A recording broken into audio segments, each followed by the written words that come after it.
Hello, you beautiful legends, and welcome to Blunt Force Healing Podcast. This is episode number 603, and this will be a fourth weekly update. As you can see, it's quite rainy today, but I am in Tyrconnell Park, or the Four Masters GAA pitch. So the field where most of the big matches are being played in GAA football. Julian rang me from teacher's phone because he needed some gear.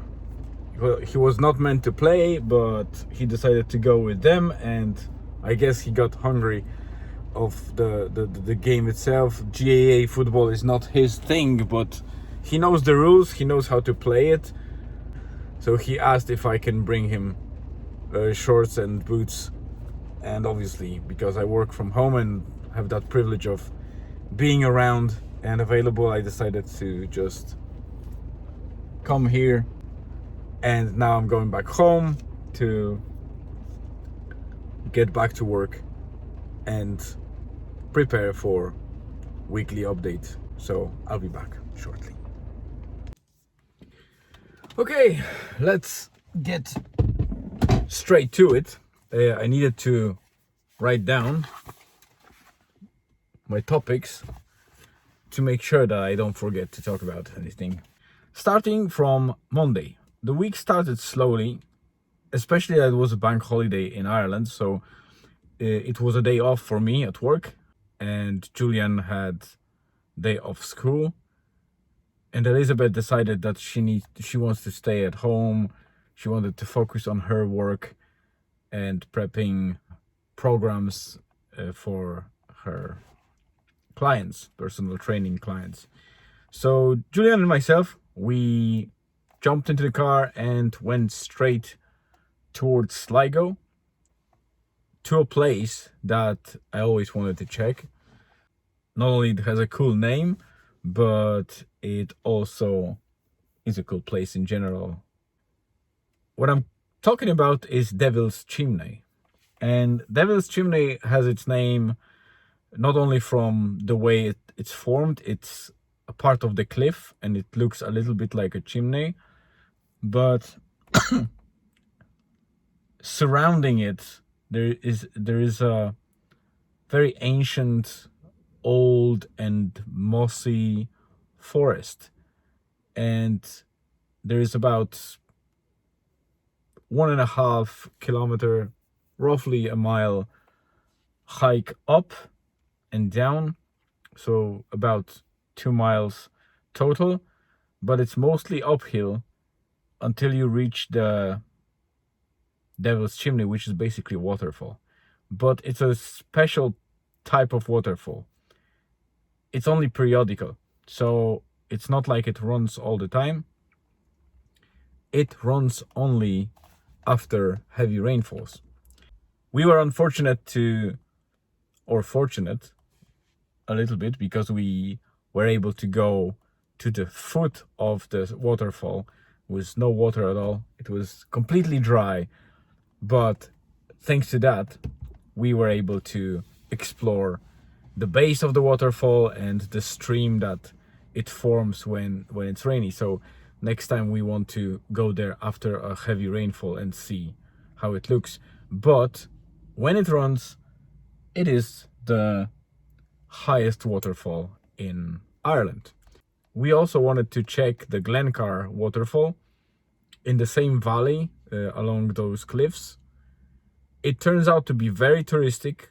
The waterfall is very nice, and in general it's a beautiful place, but it's completely facilitated to get tourists there.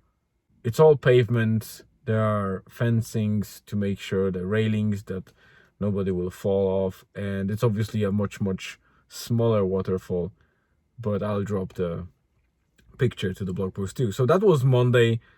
Tuesday, I finally got a call from the garage in Letterkenny that confirmed my booking for tow bar fitting. They took deposit from me because they had many no shows, so they don't want time wasters, and obviously I'm not one of them, so I decided to go for it. So I will spend most of the Wednesday in Letterkenny waiting for the car to be fitted with the tow bar. Beside that, we were on a walk with Elizabeth and Julian in Rosnola Lower and went towards Morvach. So we found specific area where I think must be very popular between the small spotted cat sharks. And I wrote a couple of times about it and posted pictures of the casings or the outer layers of eggs, shark eggs. And it seems like those eggs are appearing only in specific area, specific part of Morvach Beach, close or in the direction of Rosnola.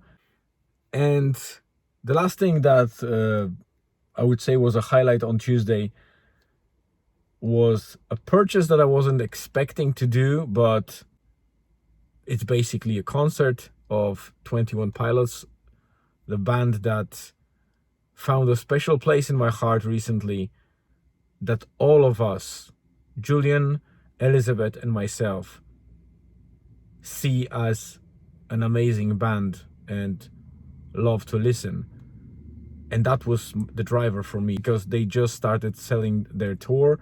They do the tour in the US this year, and then they start European tour by the end of year or something like that, or maybe beginning of the next year. But I decided to go for it and buy the tickets. So yeah, in a year's time, roughly, we will be heading to 21 Pilots concert in Dublin. Wednesday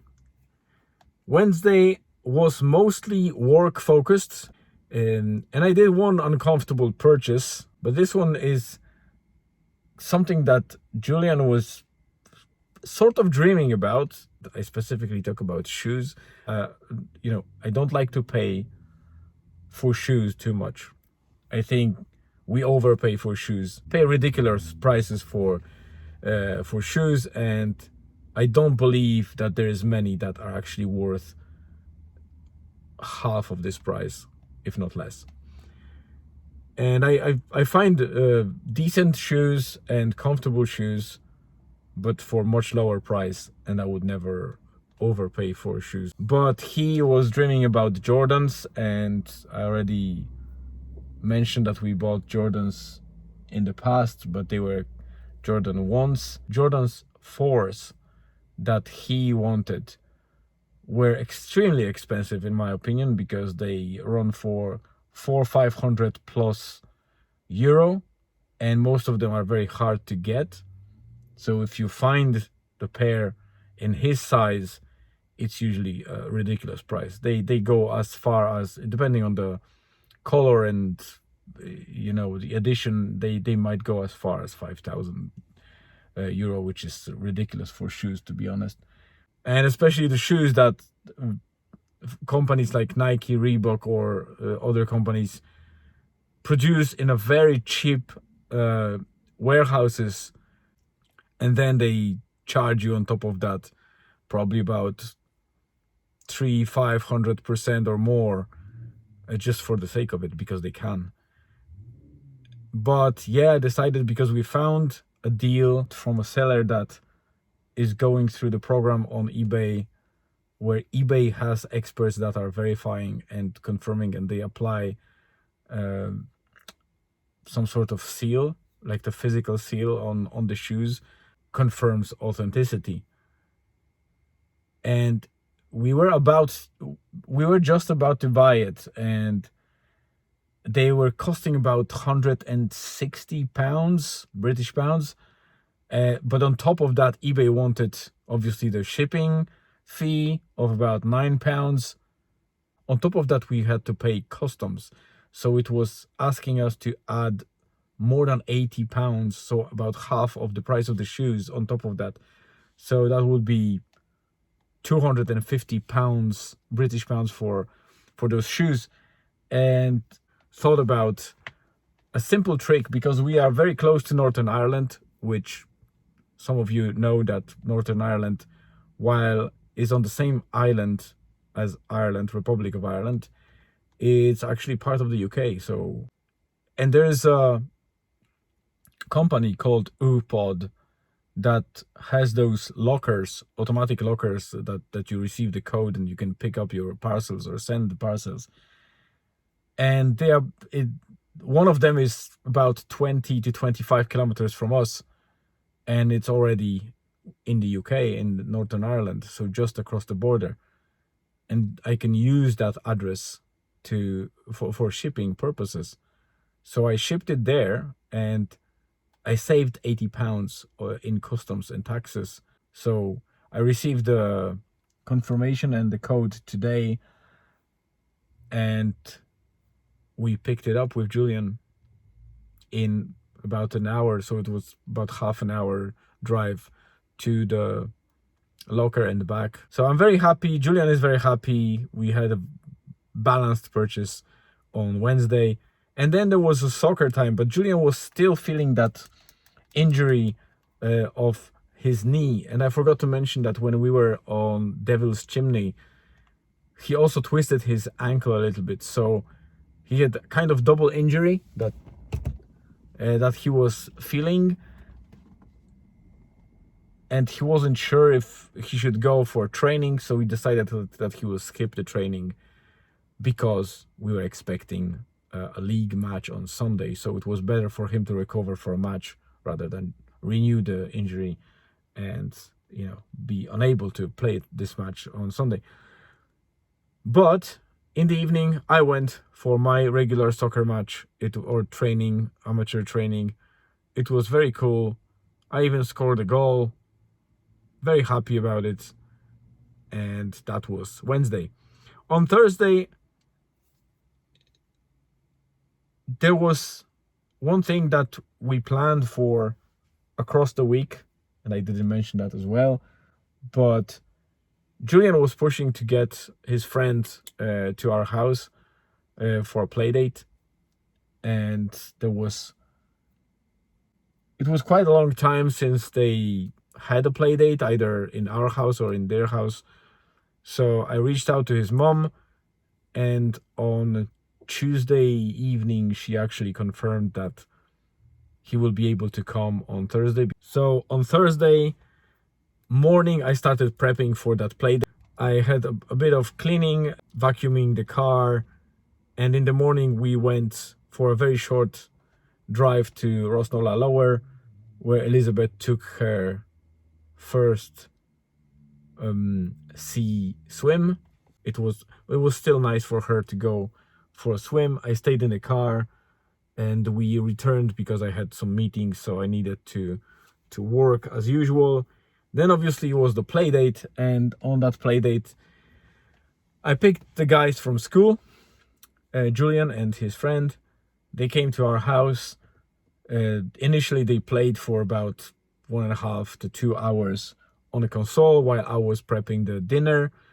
Then they came down and they ate the dinner, we ate the dinner, and after the dinner we took them for a drive to the beach, so they spent some time outside. So we went to Moorvach.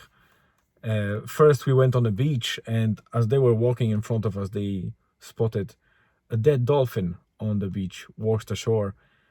On a closer inspection, I saw that this dolphin was probably dead long before it was washed ashore. It must have been lying down on other beach somewhere. And after that, we went through the forest, Moorvach Forest, and had a nice time there. Guys were playing a little bit of football, a little bit of frisbee, and even badminton. So it was a very nice day out. And then his father actually came in to pick him up, so we had a chat with him as well. It's nice to always see each other and talk a little bit, because there's no other opportunities really, even at school. And I mentioned on Thursday that I wanted to start one frame at a time. You basically film or create a short clip with either the picture, a single frame, or you film a single frame of specific landscape or item or whatever you want to use as a main topic, and try to describe it or basically talk about it in a form either of metaphor or something relatable in your life to it. I want to start that. I will be experimenting in coming days, and if it appears, I will just add it to the blog post. So make sure that you also visit the blog post, because blog is complementary to this podcast and videos. On Friday, we were again on Rosnola Lower. Friday was a wellness day for me, so I had another day off, so it was a very short working week. But Julian obviously was at school, so Elizabeth and myself, we went to Rosnola Lower. It was a very sunny and nice weather, so she stayed on her sunbed and was taking a bit of tan while I was just roaming across the beach. Train a little bit of soccer skills, but also started working on exercises for more explosiveness in terms of sprint and acceleration in running and in soccer. So I was very sore afterwards. The same day we went with Julian for an evening swim at Morvach. It was a beautiful sunset. It was very warm, and Elizabeth was planning to take a dip.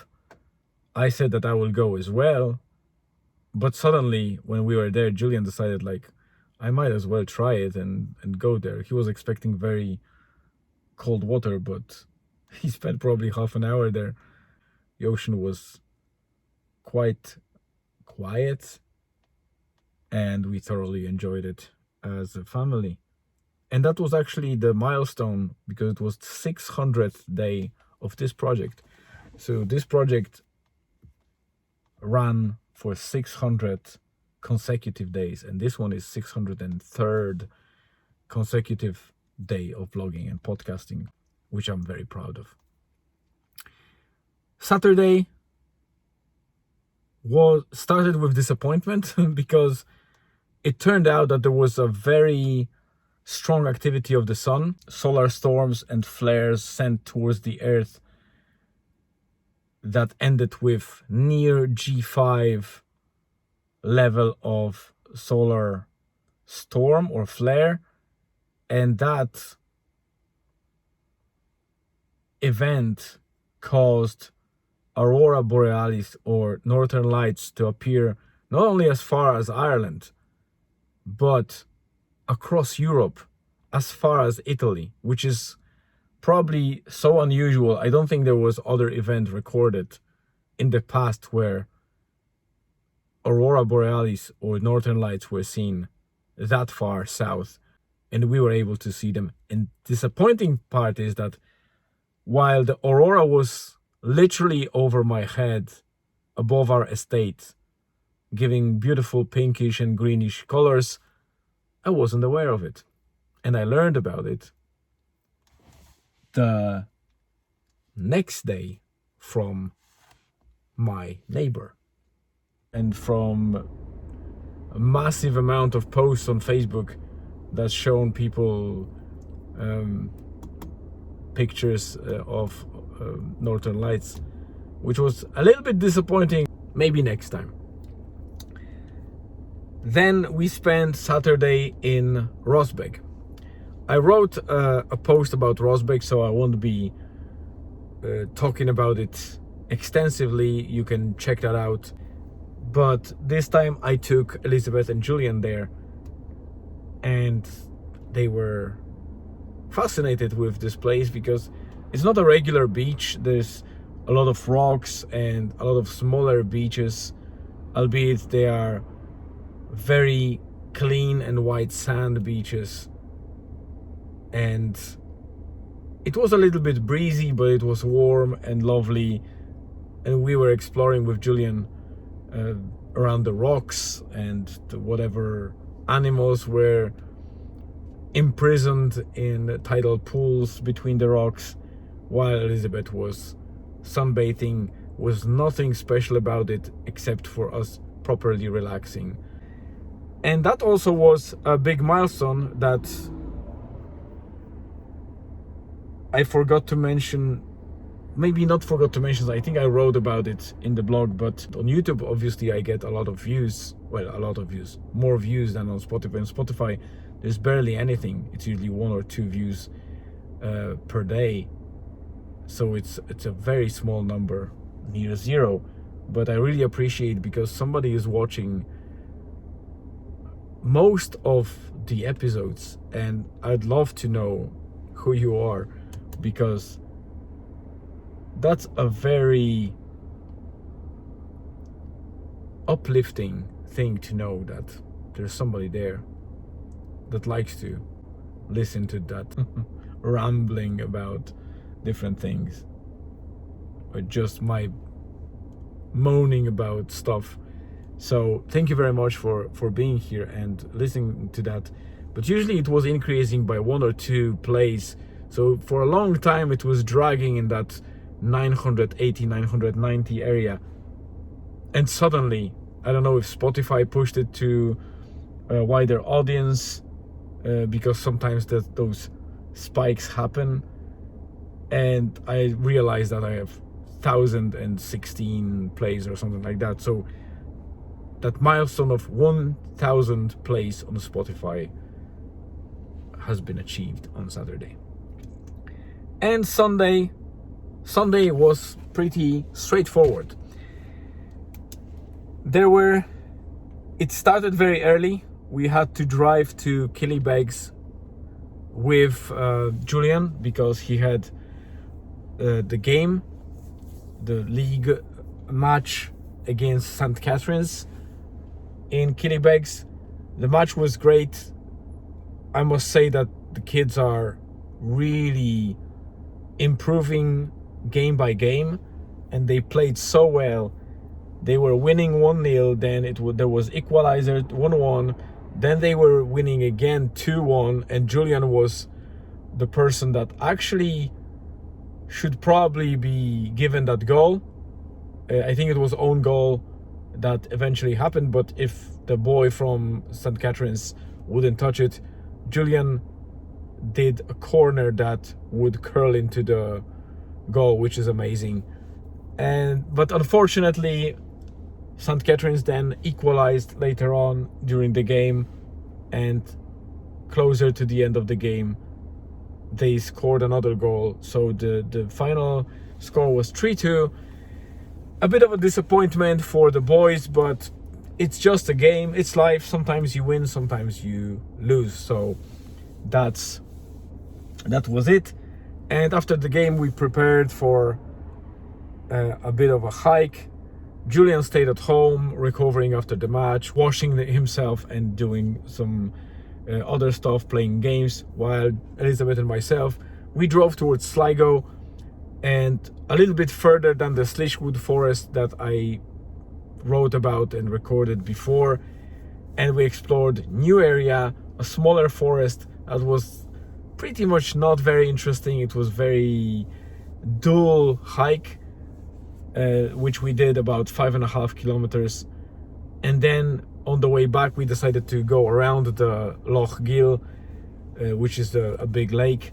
We checked one castle there, which is a lovely castle at the shore of Loch Gill. We didn't go inside or did any tour. I just took a couple of pictures, and I'll drop them into the blog. And then obviously we stopped by in other forest and did another hike of about 3 kilometers, which had a nice highlight, a tomb, a very old Neolithic tomb after some big mound where the people were burying in a very ancient times. And those ruins are, those stones are dated to 3000 BC. which means they have 5,000 years roughly estimated. And it's something special to touch those stones and be around them, knowing that it's 5,000 years since they were placed there. So that was Sunday. We returned home with Elizabeth and spent just a nice Sunday evening with Julian. Nothing else happened. That's the end of the 4th weekly update. It's still a bit chaotic, apologies for that, but I try my best to learn maybe the way to do them in a more structured or better way. Let's see. If you have any suggestions, feel free to send feedback. For now, that's it. Thank you very much for watching. I hope you have a great rest of the day, afternoon or evening. Stay tuned and see you tomorrow.